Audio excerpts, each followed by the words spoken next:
tahimik na lumalaban.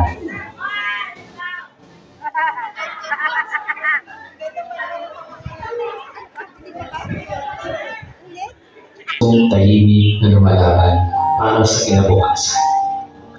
May mga pagmamahal na hindi kailangan at sakripisyo. Sa tahanan nagsisimula ang unang hakbang ng pangarap.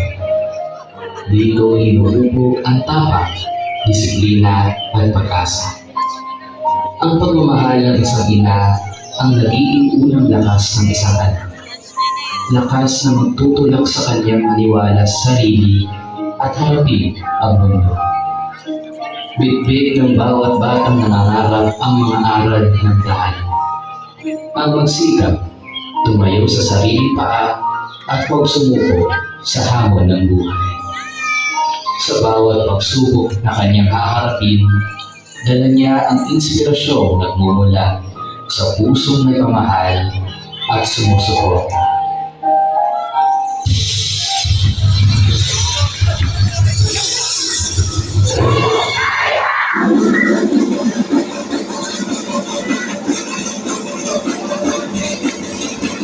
Yeah.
Let's rock.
Sapagkat ang tunay na tagumpay ay hindi lamang nasusukat sa naabot na taas, kundi sa tibay ng puso patuloy na bumabago. Sa gabay ng pagmamahal at sa lakas ng loob na itinanim mula pagkabata, natututo tayong tumindig ng mas matatag at mangarap ng mas mataas. Ito ang diwa ng ating paglalakbay, ang patuloy na pagbago, ang walang sawang paniniwala sa sarili, at ang pagkabot sa mga pangarap na minsan inakala natin malayo. Rise, standing stronger, reaching high.